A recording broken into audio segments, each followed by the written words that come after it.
नमस्कार बच्चों, कैसे हैं आप सब? आशा करती हूँ आप सभी अच्छे होंगे, स्वस्थ होंगे, खुश होंगे और अपनी पढ़ाई भी अच्छे से कर रहे होंगे। जैसा कि आप सभी जानते हैं, मैं हूँ आपकी हिंदी की अध्यापिका। स्वागत करती हूँ आप सभी का आईसीटी वर्चुअल क्लासरूम में। और आज हम यहाँ पर एकत्रित हुए हैं पढ़ने के लिए क्लास 10th की हिंदी, जिसमें हम यहाँ पर पढ़ रहे हैं हमारा सैंपल पेपर, जो कि है हमारा 2024 का, यानी कि 2024 का, यानी कि इसी साल का हमारा ये सैंपल पेपर है। और आपने देखा कि इस सैंपल पेपर में हम अभी तक यहाँ पर प्रश्न 1, यानी कि जो कि हमारा अपठित गद्यांश है, उसको हम यहाँ पर कर चुके हैं। और दूसरा प्रश्न जो कि हमारा एक निबंध है, वो हम यहाँ पर डिस्कस कर चुके हैं। और तीसरा प्रश्न जो कि एक यहाँ पर पत्र जो दिया गया है, वो हम यहाँ पर डिस्कस कर चुके हैं। यानी कि इसमें भी अभी कुछ चीजें शेष हैं, जिनको मैं अभी आपके साथ डिस्कस करूंगी। क्योंकि यहाँ पर जैसे आपको पत्र दिया गया है, तो उसमें आपको यहाँ पर लिखा गया है कि आपको किस पर डिस्कस करना है, यहाँ पर किस पर आपने पत्र लिखना है। एक शिकायती पत्र आपने देना है।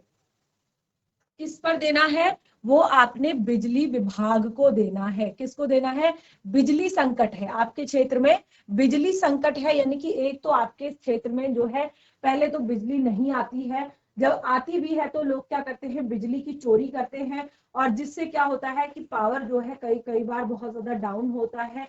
और इससे क्या हो रहा है कि कहीं पर तो लोग जो है अंधाधुंध बिजली की खपत कर रहे हैं, और कहीं पर लोगों को बिल्कुल भी जरूरत से कम जो है बिजली मिल रही है। तो इसके संदर्भ में आपने एक शिकायती पत्र भेजना है। किसको? बिजली विभाग के अधिशासी अभियंता को।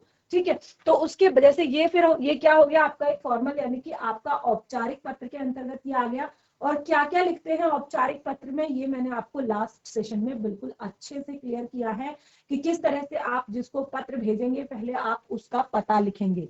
सेवा में अधिशासी अभियंता, बिजली विभाग। ठीक है, कैसे लिखेंगे? सेवा में अधिशासी अभियंता, बिजली विभाग, और अपनी जगह का नाम लिखेंगे, डेट लिखेंगे, और उसके बाद आप लिखेंगे विषय। फिर उसके बाद आप पहले लिखेंगे महोदय, फिर आप लिखेंगे विषय।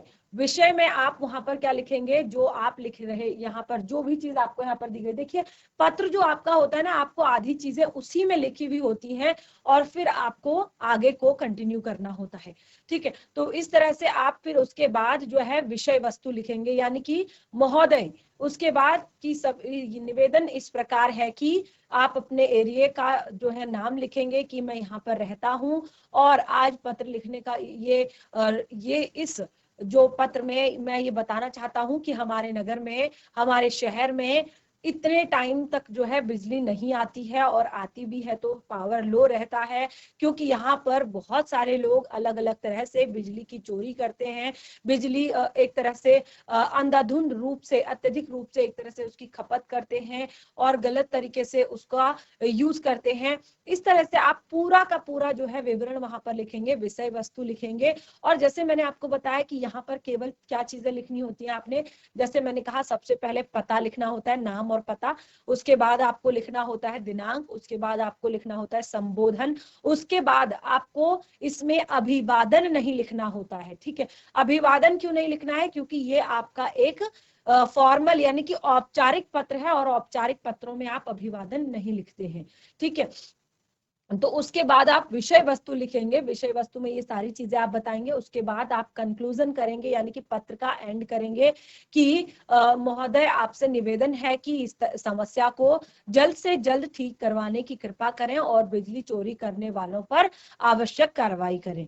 तो इस तरह से आप वो लास्ट उसका एंड करेंगे। फिर आप धन्यवाद लिखेंगे। फिर नीचे आप लिखेंगे जो भी आप लिखना चाहते हैं, जैसे प्रार्थी, जो मैंने आपको बताया था, भवदीय। ठीक है। तो ये चीजें आप नीचे लिखेंगे, और उसके बाद अपना जो है नाम लिखेंगे।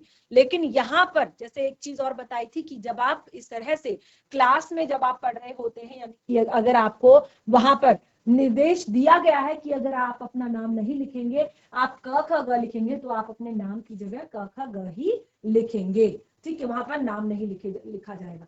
तो देखिए, इस प्रकार की गलती बिल्कुल ना करें। यदि आप वहां पर नाम लिखते हैं तो शायद आपके नंबर इसमें से कट हो जाएंगे। तो ये आप नहीं लिखेंगे। आप नाम में जहां पर अपना नाम लिखा जाता है, वहां पर आप केवल क ख ग लिखेंगे। ठीक है। तो ये था आपका औपचारिक पत्र। तो जैसे मैंने आपको बताया कि लास्ट सेशन में हमने यहाँ पर इस तरह से डिस्कस किया था, तो जिसमें हमने सबसे पहले जो है यहाँ पर हम क्या पढ़ रहे थे, हम यहाँ पर पढ़ रहे थे कि किस तरह से लिखे जाते हैं ये वाले पत्र। कौन से पत्र? औपचारिक पत्र। किस तरह से ये औपचारिक पत्र जो है लिखे जाते हैं। और जैसे इन औपचारिक पत्रों में मैंने सबसे पहले यहाँ पर आपको बताया था कि प्रार्थना पत्र जो आप अपने प्रधानाचार्य को लिखते हैं, और जिसमें आप जैसे फीस माफी के लिए हो गया, या स्कूल की छुट्टी के लिए हो गया, या पुस्तकालय में पुस्तकें मंगाने के लिए हो गया, या स्कूल में खेलकूद का सामान मंगाने के लिए हो गया, या किसी और चीज की व्यवस्था के लिए। ठीक है। और बाकी चीजें जैसे हमने कहा विभिन्न पदाधिकारियों को, तो पदाधिकारियों को जो लिखे जाते हैं वो आवेदन पत्र भी हो सकते हैं, यानी कि अगर आप आवेदन कर रहे हैं, ठीक है, कहीं पर आप किसी विभाग में यदि आपकी कोई आपको लगता कोई पोस्ट आई हुई है, आप वहां पर आवेदन कर रहे हैं, तो वहां पर भी आप जो है पत्र देंगे। और जैसे यहाँ पर अभी अभी हमने शिकायती पत्र के लिए जो डिस्कस किया, तो किसी विशेष कार्य, समस्या अथवा घटना की शिकायत, ठीक है, किसी विशेष कार्य, समस्या अथवा घटना की शिकायत करते हुए संबंधित अधिकारी को लिखा गया जो पत्र होता है वो शिकायती पत्र कहलाता है। यानी कि उससे संबंधित जो एक तरह से जैसे स्वास्थ्य विभाग को अपने क्षेत्र में फैल रहे मलेरिया, ठीक है, मलेरिया के जो कारण, मलेरिया अपने क्षेत्र में फैल रहे मलेरिया के बारे में आप सूचित करते हुए उनको एक पत्र लिखिए। ठीक है। या जल संस्थान को पत्र लिखिए कि आपके यहाँ जगह जगह जो है पानी के पाइप जो है टूटे हुए हैं, और जिससे क्या है कि जगह जगह जल भराव हो रहा है, सड़कें टूट रही हैं, लोगों को बहुत अलग अलग तरह की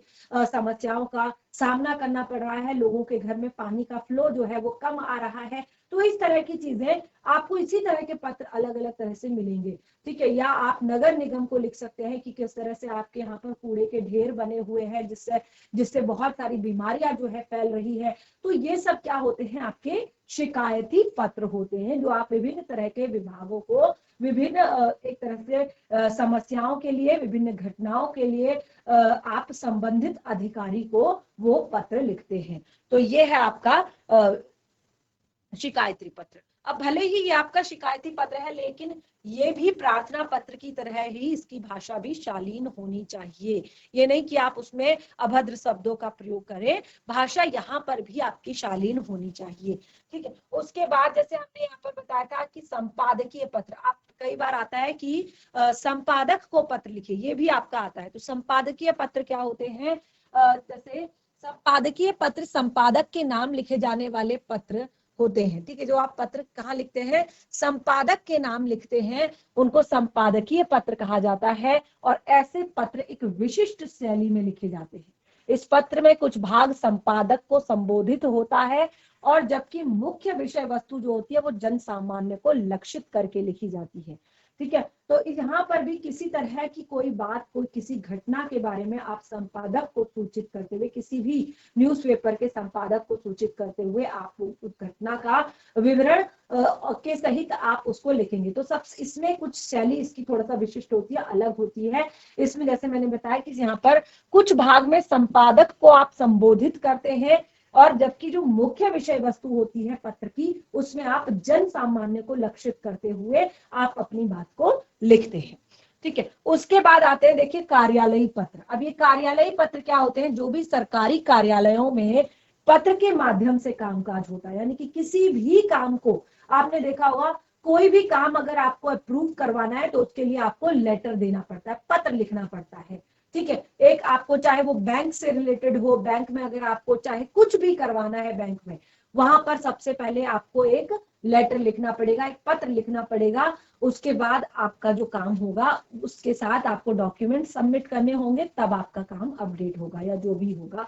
और किसी कार्यालय से जुड़ा हुआ कोई काम है तो वहां पर भी यही चीजें होती है, यानी कि वहां पर जो आंतरिक रूप से जो कामकाज चलता है, कोई भी चीज का अप्रूव करना हो, कोई फंड अप्रूव करना है, या कोई भी किसी भी विभाग से रिलेटेड, तो जो भी काम होते हैं वो इसी तरह से होते हैं। और उन पत्रों में सबसे पहले जैसे वहां पर जो मुख्य अधिकारी होते हैं उनके सिग्नेचर होते हैं, और फिर उनसे बड़े जो डायरेक्टर होते हैं उनके सिग्नेचर होते हैं।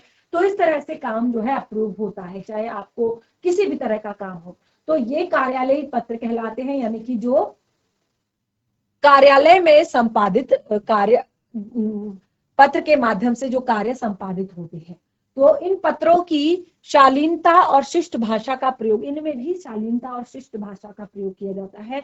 अब देखिए व्यवसायिक पत्र जो होते हैं वो संबंधों को सुनिश्चित करने के लिए जो लिखे जाते हैं उन्हें व्यवसायिक पत्र कहते हैं। कौन से संबंधों को? व्यावसायिक संबंधों को सुनिश्चित करने के लिए।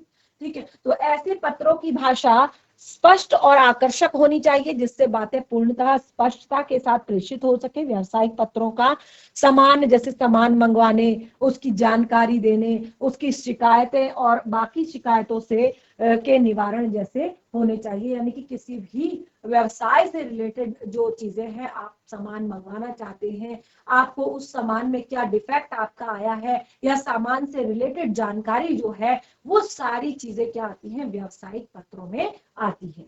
ठीक है, तो ये सारे हमने यहाँ पर आपके औपचारिक पत्रों को डिस्कस किया है। और उसके बाद जो हमारा यहाँ पर आता है वो हमारा आता है आपका अनौपचारिक पत्र। देखिए ये जो अगला हमारा प्रश्न है ये है अनौपचारिक पत्र। तो यहाँ पर आपको अपने मित्र को, यानी कि अपने मित्र को बोर्ड में मेरिट सूची में उसका नाम आया है और यानी कि काफी अच्छे अंक उसने स्कोर किए हैं और उसको आपने एक बधाई पत्र लिखना है, तो वो आप यहाँ पर लिखेंगे। तो ये इनफॉर्मल लेटर में आता है। तो यहाँ पर सेम चीजें सबसे पहले तो जो आएंगी, मैंने बताया कि आप वहां पर नाम और पता और दिनांक लिखेंगे और उसके बाद आप लिखेंगे संबोधन। और वहां पर आपको विषय, एक तरह से विषय आप नहीं लिखेंगे वहां पर पत्र से रिलेटेड, यानी कि पत्र में जो चीजें आपने दी गई है उसका विषय आप नहीं लिखेंगे, वहां पर संबोधन लिखेंगे। और संबोधन के बाद आप क्या करेंगे? अभिवादन करेंगे।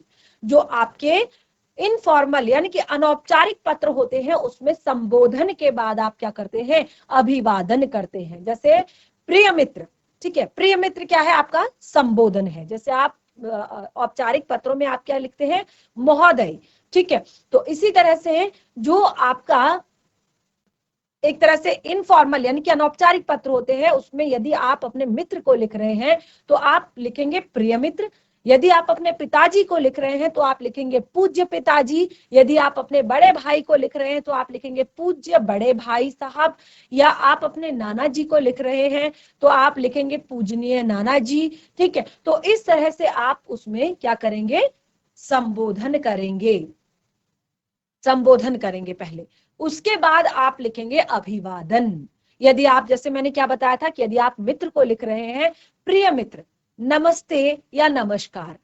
ठीक है, यदि आप अपने पिताजी को लिख रहे हैं पूज्य पिताजी, सादर प्रणाम। अभिवादन में क्या लिखेंगे? सादर प्रणाम। ठीक है, इसी तरह से यदि आप अपने छोटे भाई को लिख रहे हैं तो लिखेंगे प्रिय भाई, शुभाशीष, चिरंजीवी भवा, या और भी बाकी सारी चीजें। ठीक है, आप लिखेंगे तो वो होगा आपका अभिवादन। उसके बाद आप पत्र की विषय वस्तु लिखेंगे, यानी कि जो भी आपने पत्र में लिखना है। जैसे आपने यहाँ पर अपने मित्र को बधाई दे रहे हैं तो आप अपने मित्र को लिखेंगे कि प्रिय मित्र, मैं यहाँ पर बिल्कुल ठीक हूँ, मैं आशा करता हूँ कि तुम भी वहां पर बिल्कुल अच्छे से होंगे।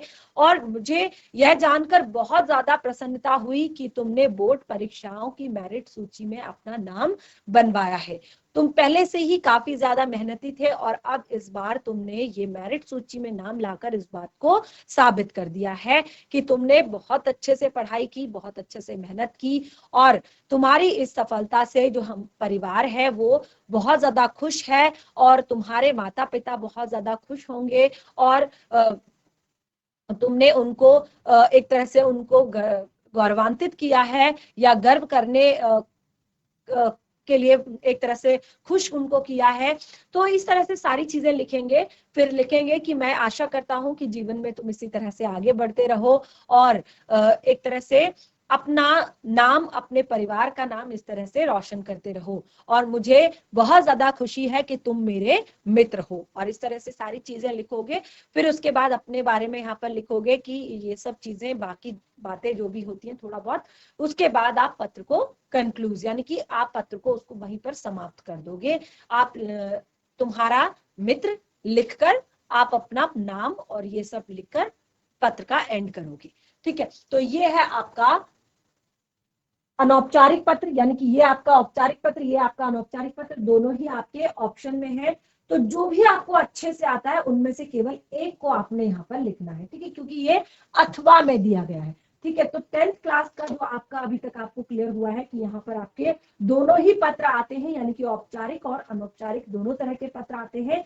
अब आपको जिसमें सुविधा है, यानी कि जिसमें आपको लगता है इसको आप बहुत अच्छे से लिख पाएंगे, क्योंकि यहाँ पर आपकी जो परफॉर्मेंस है, किस तरह से आप लिख रहे हैं, वो भी नोटिस की जाती है। तो जिसको आप ज्यादा अच्छे से लिख सकते हैं वो आप यहाँ पर लिखें। और जैसे कि मैंने पत्र के बारे में, पत्र लिखते वक्त जो आवश्यक बातें हैं वो तो मैंने आपको बताई ही है कि पत्र बिल्कुल भी अनावश्यक बातें उसमें नहीं होनी चाहिए, और एक तरह से भाषा बिल्कुल स्पष्ट और शालीनता पूर्ण होनी चाहिए, और बहुत ज्यादा बड़ा आपका पत्र नहीं होना चाहिए। संक्षेप में अपनी बात को आपने वहां पर रखना है। क्लियर हुआ?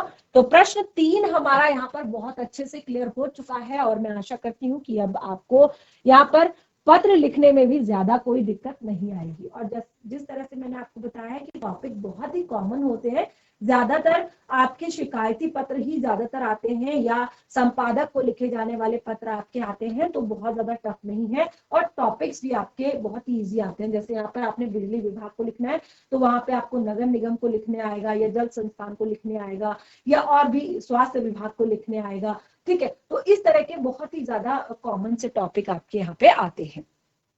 ये क्लियर हुआ आपको प्रश्न 3? अब हम आते हैं प्रश्न 4 पर, जो कि आपके व्याकरण से रिलेटेड है, यानी कि आपको यहाँ पर हिंदी व्याकरण में जो आपके टॉपिक्स हैं वो आपको यहाँ पर बताए जा रहे हैं। तो अब देखिए, निम्नांकित खंड क एवं ख में क्रियापद छांटकर उनके भेद बताइए। अब यहाँ पर आपने क्रियापद छांटकर उनके भेद बताने हैं। अब देखिए, इसके लिए आपको जो आपका टॉपिक है, हिंदी व्याकरण का जो आपका टॉपिक है क्रिया, उसको आपने अच्छे से पढ़ना है। तो देखिए, ये तो आपको पता ही होगा, क्लास 10th में है आप, क्रिया किसे कहते हैं? क्रियापद छांटकर। अब देखिए, इससे पहले आपको क्रियापद अगर आप छांटोगे तो आपको पता भी तो होना चाहिए क्रिया होती क्या है। कौन बताएगा मुझे क्रिया की परिभाषा? एक बार हैंड रेज करेंगे फटाफट। Yes yes, GGIC Barkot, mike लेंगे बच्चा।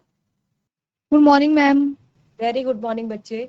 जिस कार्य से जिस शब्द या पद से किसी कार्य के करने या होने का बोध होता है उसे क्रिया कहते हैं मैम। वेरी गुड, बहुत अच्छी। किसी भी शब्द या किसी भी पद से जब हमें किसी काम को करने या होने का बोध होता है, कि जैसे चलना, खाना, सोना, ठीक है, तो यहाँ पर हमारे सारे शब्द क्या हैं, ये हमें बता रहे हैं कि कुछ काम हो रहा है, ठीक है। तो यहाँ पर इसे क्या कहते हैं? क्रिया कहते हैं। तो ये तो है क्रिया। अब हमने यहाँ पर क्रिया जो है पूरा का पूरा टॉपिक हमने पढ़ा हुआ है, क्रिया किसे कहते हैं, क्रिया के कितने भेद होते हैं, तो ये सारी चीजें हमने पढ़ी हुई है। तो अभी यहाँ पर हमें पूछा गया है कि पहला जो आपका ऑप्शन है, छात्र विद्यालय जा रहे हैं मैं क्रियापद छांटकर उनके भेद बताइए। तो आप यहाँ पर बता सकते हैं क्रियापद क्या है? यस बच्चे, जा रहे हैं मैम। वेरी गुड, क्रियापद है जा रहे हैं।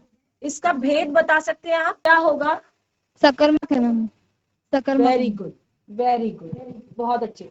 जहां पर कर्म उपस्थित होता है हम उसे कहते हैं सकर्मक। बैठ जाइए एक बार आप।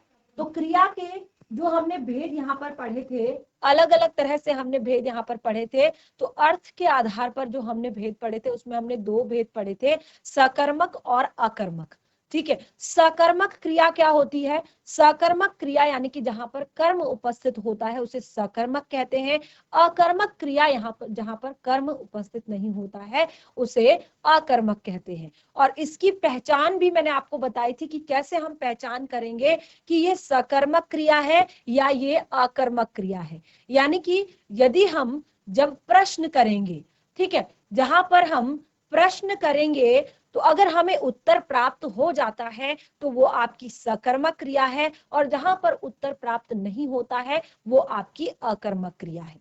तो हमने कहा छात्र विद्यालय जा रहे हैं, तो सबसे पहले तो हमने क्रियापद छांटना है। तो हमारा हमने कहा किसी काम के करने या होने का जो बोध कराता है उसे हम क्रिया कहते हैं। तो जा रहे हैं, खा रहे हैं, सो रहे हैं, चल रहे हैं, गा रहे हैं, नाच रहे हैं, हंस रहे हैं, बोल रहे हैं, ये सब क्या है? क्रिया है। तो क्रिया हमें पता चल गई, लेकिन अब हमने इसका भेद भी बताना है। तो हमने यहाँ पर कहा कि ये सकर्मक क्रिया है, क्योंकि यहाँ पर हमारा कर्म, कर्म क्या है? विद्यालय। कर्म क्या है? विद्यालय। कहाँ जा रहे हैं? विद्यालय जा रहे हैं। अब इसकी जगह हम कह सकते हैं कि बाजार जा रहे हैं।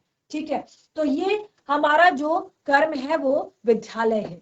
तो यहाँ पर आपका जो क्रिया है वो क्या है? सकर्मक।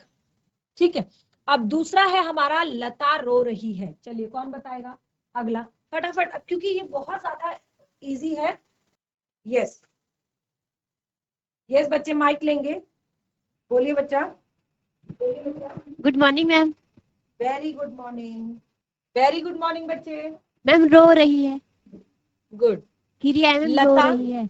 लता रो रही है। देखिए, क्योंकि हमने अभी यहाँ पर अभी बताया कि जिससे हमें किसी काम के करने होने का, तो इसके एग्जाम्पल में बार बार बता रही हूँ। तो रो रही है यहाँ पर क्रिया है। आप बता सकते हैं कि इसका भेद क्या है? अकर्मक। गुड। नीचे कौन? जीआईसी धौलपुर सुन रहे हैं बच्चे आप? जीएचएस धौलपुर सुन रहे हैं बच्चे आप? यस, जीएचएस धौलपुर अकर्मक। Very good. अब देखिए, हमने अभी क्या बताया कि जहां पर कर्म उपस्थित होता है उसको हम कहते हैं सकर्मक, जहां पर कर्म उपस्थित नहीं होता है उसको हम कहते हैं अकर्मक। ठीक है, तो ये हमारा क्लियर होता है। देखिए, कई बार जो है हमने कहा कि बहुत छोटी छोटी चीजें हमें लग रहा होगा कि बहुत ही ज्यादा इजी है, लेकिन जो हम ये छोटी छोटी चीजें ही कई बार गलत कर देते हैं और उससे हमारा एक नंबर जो है वहीं पर कट हो जाता है। ठीक है, तो इस चीज का आपने ध्यान रखना है। यस, जो नेक्स्ट है हमारा यथा निर्देश उत्तर दीजिए। अब आपने यहाँ पर विशेषण छांटकर बताना है और दूसरा आपने समुच्चय बोधक शब्द छांटकर बताना है। बहुत ही ज्यादा इजी है। अब देखिए, यहाँ पर पहला है आपका, मोहन ने सफेद कमीज पहनी है। जीएचएस धौलपुर, आपको अनम्यूट कर दिया गया है बच्चे। जीएचएस धौलपुर, आपको अनम्यूट कर दिया गया है बच्चे। Good morning ma'am. Very good morning बच्चे। मैम इसका विशेषण है सफेद। सफेद। अब ये विशेषण की परिभाषा बताएंगे आप मुझे, किसे कहते हैं विशेषण? मैम विशेषण हम उसे कहते हैं जिसे किसी वस्तु की विशेषता बताई जाती है, मैम उसे हम विशेषण कहते हैं। यस, संज्ञा और सर्वनाम की विशेषता बताने वाले शब्दों को विशेषण कहते हैं। तो हमने कहा मोहन ने सफेद कमीज पहनी है। अब कमीज क्या है? वो एक वस्तु है, ठीक है, और वो किस रंग की है? सफेद रंग की है। बहुत अच्छे। तो विशेषण हम आपने बताया कि यहाँ पर शब्द है सफेद। ठीक है, गुड। बैठ जाइए। अगला प्रश्न है, आप ही की क्लास से कोई और बच्चा यदि बताएगा, समय पर विद्यालय पहुंचो अन्यथा देर हो जाएगी। समुच्चय बोधक शब्द क्या होते हैं? समुच्चय बोधक शब्द। Good morning ma'am. Very good morning बच्चे। मैम इसमें समुच्चय बोधक शब्द है अन्यथा। Good, very good. क्या करता है समुच्चय बोधक शब्द बच्चे? इसमें कर्ता को दिखाता है, ये नहीं जिसका कोई वर्ड नहीं होता है, जैसे अन्यथा, लेकिन, पर। हाँ, और ये आपस में जोड़ने का काम भी कर रहा है। जैसे हमने कहा समय पर विद्यालय पहुंचो अन्यथा देर हो जाएगी। ठीक है, तो गुड, वेरी गुड। तो यहाँ पर भी देखिए बहुत ही ज्यादा इजी है, लेकिन हर बार आपको ऐसा प्रश्न आए ये जरूरी नहीं। इसीलिए जैसे अगर हमने ये वाला किया, ठीक है, तो इसमें आपको सारी चीजें पता होनी चाहिए कि क्रिया किसे कहते हैं, क्रिया के कितने भेद होते हैं, सकर्मक क्रिया क्या होती है, अकर्मक क्रिया क्या होती है। ठीक है, तो नेक्स्ट सेशन में जब हम एक बार यहाँ पर ये सारे टॉपिक्स जो है मैं एक बार आप सबके लिए रिवाइज कर दूंगी। किसी को यदि कोई डाउट भी होगा तो वो भी क्लियर हो जाएगा। ठीक है ना। और जिस तरह से ये हमने कहा समुच्चय बोधक शब्द या आपके विस्मय आदि बोधक शब्द या आपके जो क्रिया विशेषण आपका टॉपिक है उसके अंदर ये सारी चीजें आती हैं, तो वो भी मैं आपके लिए क्लियर कर दूंगी। बैठ जाइए बच्चे। गुड। अब हमारे हिंदी का व्याकरण का सबसे मेन जो टॉपिक यहाँ पर आता है, निम्नांकित का यथा निर्देश उत्तर दीजिए। आपको यहाँ पर निर्देश दिए गए हैं और आपने बताना है। यहाँ पर तीनों चीजें यहाँ पर दी गई है, यानी कि आपको वाक्य परिवर्तन यहाँ पर दिया गया है, वाच्य परिवर्तन यहाँ पर दिया गया है और वाक्यों के भेद यहाँ पर दिए गए हैं। तीन चीजें आपको यहाँ पर दी गई हैं। देखिए, सबसे पहले निषेधात्मक वाक्य में बदलिए, कृत वाच्य में बदलिए, कर्म वाच्य में बदलिए, सरल वाक्य में बदलिए। ठीक है, तो ये तीन चीजें जो मैं आपको हमेशा से कहती हूँ कि क्लास 10th की सबसे महत्वपूर्ण चीजें हैं व्याकरण की, वाक्य और आपका वाच्य। ठीक है, तो वाक्य में आपको यहाँ पर दोनों तरह से, तो अब मैंने लास्ट जब आपको यहाँ पर पढ़ाया होगा तो वाक्य आपका टॉपिक मैंने यहाँ पर पढ़ाया है, और वाक्य में आपके दोनों ही टॉपिक यहाँ पर बहुत ज्यादा महत्वपूर्ण है। तो चलिए, कौन बताएगा फटाफट, कोई भी बच्चा माइक लेगा और फटाफट इनका आंसर करेंगे। यस, जीएचएस धौलपुर से माइक लेंगे, क्योंकि पीछे बच्चे जो है, मुझे लगता नहीं कि बॉयज जो है बिल्कुल भी सुन रहे हैं। जीएचएस धौलपुर में केवल गर्ल्स को बोर्ड एग्जाम देने हैं क्या, बॉयज को नहीं देने पीछे? यस, एक बार आप आंसर करेंगी बच्चा, और उसके बाद पीछे बैठे हुए बच्चे देंगे। ठीक है, रामू ने एक घड़ी खरीदी को निषेधात्मक वाक्य में बदलिए। अभी यहाँ पर निषेधात्मक का क्या अर्थ होता है, पहले तो मुझे ये बताइए। सर मैम, यस, रामू ने एक घड़ी नहीं खरीदी। यस, और ये बच्चे, रामू ने एक घड़ी नहीं खरीदी। अब देखिए, यहाँ पर तो केवल आपको निषेधात्मक में दिया है, तो ये है आपका वाक्य के भेद। ठीक है, तो क्या आप मुझे बताएंगे वाक्य के कितने भेद होते हैं? अध्यापक द्वारा हिंदी पढ़ाई गई। मैम, अध्यापक द्वारा हिंदी पढ़ाई जाती है। एक मिनट, जब मैंने यहाँ पर ये आपसे बताया, ये तो बहुत ही ज्यादा इजी है कि आपको निषेधात्मक में इसको बदलना है, लेकिन आपको दूसरे भी भेद आ सकते हैं। तो आप बता सकते हैं कि वाक्य के कितने भेद होते हैं? बच्चे, यहाँ पर पूछा गया है कि इसको निषेधात्मक वाक्य में बदलिए, तो उसके लिए आपको ये भी पता होना चाहिए ना कि ये कौन सा है और इसको कैसे आप निषेधात्मक में बदलेंगे, और इसके लिए आपको ये पता होना चाहिए कि वाक्य के कितने भेद होते हैं। एक मिनट, आप बिल्कुल ऐसे ही खड़े रहेंगे। जीआईसी बरकोट से माइक लेंगे बच्चा। मैम, वाक्य के 6 भेद होते हैं। कौन कौन से? मैम, निषेधात्मक, यस, आज्ञार्थक, वेरी गुड, विस्मयादि बोधक, yes, प्रश्नवाचक और संकेतार्थक। गुड। अब ये आपने बता दिया, बहुत अच्छे, आपने इतना पढ़ा है, ये अच्छी बात। लेकिन ये किसके अंतर्गत आते हैं? देखिए, वाक्य के मुख्य रूप से दो भेद होते हैं, दो तरह से हम भेद करते हैं, अर्थ के आधार पर वाक्य के भेद और रचना के आधार पर वाक्य भेद। इसको आप भले ही नोट कर लीजिए, क्योंकि वैसे तो मैं ये आपको पढ़ाऊंगी, यहाँ पर मैं नेक्स्ट सेशन में आपको ये टॉपिक एक बार जरूर दिखाऊंगी, ताकि आप कंफ्यूज ना हो। जीएचएस से भी सुनेंगे बच्चा, सारे बच्चे। वाक्य के मुख्य रूप से हम दो तरह से भेद करते हैं, अर्थ के आधार पर वाक्य भेद और रचना के आधार पर वाक्य भेद। अर्थ के आधार पर जो वाक्य होते हैं उनके 8 तरह से हम भेद करते हैं। कितने तरह से भेद होते हैं? 8 तरह के भेद होते हैं। सबसे पहले हमारा होता है यहाँ पर विधानवाचक, यानी कि जिसमें हम सामान्य रूप से कथन, जैसे हमने कहा रामू ने एक घड़ी खरीदी, सामान्य कथन, जहां पर वाक्य में कोई भी चीज ऐसी नहीं होती कि उलट पुलट के बोली जा रही है, एक वाक्य को बोलने का सामान्य कथन होता है, उसे कहते हैं विधानवाचक। उसके बाद जैसे यहाँ पर आपने बताया कि प्रश्नवाचक, जहां पर प्रश्न पूछे जाने का बोध होता है। दोनों बैठ जाएंगे और ध्यान से सुनेंगे, ठीक है। प्रश्न पूछे जाने का बोध होता है। आज्ञावाचक, जहां पर आज्ञा दिए जाने का बोध होता है। इच्छावाचक, जहां पर इच्छा प्रकट की जाती है। संकेतवाचक, जहां पर संकेत किया जाता है। संदेहवाचक, जहां पर डाउट किया जाता है कि संभावना जताई जाती है, ठीक है। आज्ञार्थक, जैसे यहाँ पर, तो इस तरह से, और लास्ट में विस्मय आदि बोधक, जहां पर विस्मय प्रकट किया जाता है, ठीक है। तो इस तरह से अर्थ के आधार पर वाक्य के 8 भेद होते हैं। और जैसे मैंने आपको बताया, दूसरा दो तरह से हम वाक्य के भेद करते हैं। तो दूसरा होता है रचना के आधार पर वाक्य भेद। रचना के आधार पर वाक्य भेद में वाक्य 3 प्रकार के होते हैं, ठीक है। समझिएगा ध्यान से, ये दोनों ही टॉपिक क्लास 10th के बहुत ज्यादा महत्वपूर्ण टॉपिक हैं।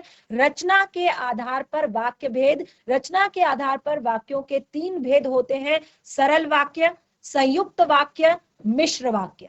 फिर से सुनिएगा ध्यान से, रचना के आधार पर वाक्यों के 3 भेद होते हैं, सरल वाक्य, संयुक्त वाक्य, मिश्र वाक्य। नेक्स्ट सेशन में यही मैं आपको पढ़ाने वाली हूँ और इसीलिए मैंने आपको यहाँ पर बताया भी है। और उससे भी महत्वपूर्ण टॉपिक आपका हिंदी में एक और है, जैसे आपने मुझे अभी भी बताया यहाँ पर कि वाच्य परिवर्तित कीजिए, यानी कि वाच्य भी आपका एक बहुत ही ज्यादा महत्वपूर्ण टॉपिक है। ठीक है, तो ये सारी चीजें मैं आपको क्लियर करवाऊंगी, क्योंकि ऐसा नहीं होना चाहिए ना कि ये वाले एग्जाम में तो यहाँ पर तो आपने मुझे आंसर बता दिया लेकिन वहां आपको नहीं समझ आया कि क्या है। ठीक है, तो लास्ट सेशन में हम क्या पढ़ेंगे एक बार सुन लीजिए, वाच्य पढ़ेंगे, वाक्य पढ़ेंगे। अब देखिए हमने कहा निषेधात्मक में बदलिए, जो ये वाला जो है रामू ने एक घड़ी खरीदी, बिल्कुल सही आंसर दिया आपने कि रामू ने एक घड़ी नहीं खरीदी या रामू ने घड़ी नहीं खरीदी, निषेध प्रकट, जहां पर नहीं का बोध होता है। ठीक है, तो ये आपका क्लियर हुआ। अध्यापक द्वारा हिंदी पढ़ाई गई। ठीक है, तो अब देखिए अध्यापक द्वारा हिंदी पढ़ाई गई। ठीक है, अब यहाँ पर आप क्या देख रहे हैं, अध्यापक द्वारा हिंदी पढ़ाई गई, ये है वाच्य। और कौन सा वाच्य, ये है वाच्य का कौन सा भेद है, ये जो यहाँ पर दिया गया है, ये वाच्य का भेद है दूसरा, जिसको हम कहते हैं कर्म वाच्य, जहां पर कर्म की प्रधानता होती है। अध्यापक द्वारा हिंदी पढ़ाई गई, यानी कि जो क्रिया है पढ़ाई गई। ठीक है, अब वो किसके अनुसार लिखी गई है, कर्म के अनुसार लिखी गई है। क्रिया किसके अनुसार लिखी गई है, कर्म के अनुसार लिखी गई है, हिंदी पढ़ाई गई। ठीक है, तो ये आपका कर्मवाच्य है और कर्मवाच्य को आपने बदलना है कृतवाच्य। कृतवाच्य क्या होता है, जिसमें क्रिया जो है वो कर्ता के आधार पर होती है, ना कि कर्म के आधार पर। वाच्य के भेद पता है आप लोगों को, वाच्य के कितने भेद होते हैं, वाच्य के कितने भेद होते हैं, वाच्य के 3 भेद होते हैं, कृतवाच्य, कर्मवाच्य, भाववाच्य। ठीक है, कृतवाच्य में क्या होता है, जहां पर कर्ता की प्रधानता होती है, क्रिया कर्ता के आधार पर होती है, उसको हम कहते हैं कृतवाच्य। दूसरा होता है कर्मवाच्य, जहां पर जो क्रिया होती है वो कर्ता के आधार पर ना होकर कर्म के आधार पर होती है, उसे कहते हैं कर्मवाच्य। भाववाच्य होता है जहां पर क्रिया ना तो कर्ता के आधार पर होती है और ना ही कर्म के आधार पर होती है, क्रिया क्या होती है कि किसी अन्य तीसरे के बारे में वहां पर बोध करा रही होती है, तो वो होता है आपका भाववाच्य। तो हम ये चीजें भी लास्ट सेशन में, नेक्स्ट सेशन में क्लियर करेंगे। तो कृतवाच्य में बदलना है, यानी कि अध्यापक, जैसे यहाँ पे कहा कि अध्यापक द्वारा हिंदी पढ़ाई गई, तो आप लिखेंगे अध्यापक हिंदी पढ़ाते हैं। ठीक है, या पढ़ा रहे हैं। ठीक है, इस तरह से मैंने अपना पाठ याद कर लिया, ये हमारा कर्म, इसको कर्मवाच्य में बदलना है, तो मेरे द्वारा पाठ याद किया गया। ठीक है, मेरे द्वारा, ठीक है, मैंने अपना पाठ याद कर लिया, यानी कि ये कर्ता को प्रदान कर रहा है, ये आपका यहाँ पर कृतवाच्य है, लेकिन इसको हम क्या लिखेंगे, कर्मवाच्य में यदि बदलना है तो मेरे द्वारा। ठीक है, तो इसको मैं आपको नेक्स्ट सेशन में बहुत अच्छे से क्लियर करूंगी कि क्या होती है कृतवाच्य की पहचान, क्या होता है कर्मवाच्य की पहचान, भाववाच्य की पहचान। और उसके बाद जैसे वह घर गया और सो गया, वह घर गया और सो गया को सरल वाक्य में बदलना है। और ये कौन सा वाक्य है आपका, ये आपका संयुक्त वाक्य है। ठीक है, संयुक्त वाक्य है, यानी कि 2 आपके वाक्य हैं और वो क्या हो रहे हैं, बीच में समुच्चय बोधक शब्द से जुड़ रहे हैं, तो इसको आपने सरल वाक्य में बदलना है कि वह घर जाकर सो गया। ठीक है, तो ये सारी चीजें हम क्लियर करेंगे हमारे नेक्स्ट सेशन में। और ये आज का आपका होमवर्क भी है कि इसको घर से आप एक बार अच्छे से पढ़कर आइए, ताकि आप यहाँ पर आके अपने डाउट्स भी रख सकते हैं, आप पूछ भी सकते हैं कि मैम ये कैसे होगा, जब आप घर से एक बार पढ़ के आएंगे। ठीक है, तो इस तरह से हमारा जो आज का सेशन है वो यहीं पे समाप्त होता है। हम मिलेंगे हमारे नेक्स्ट सेशन में, तब तक के लिए धन्यवाद, आपका दिन शुभ।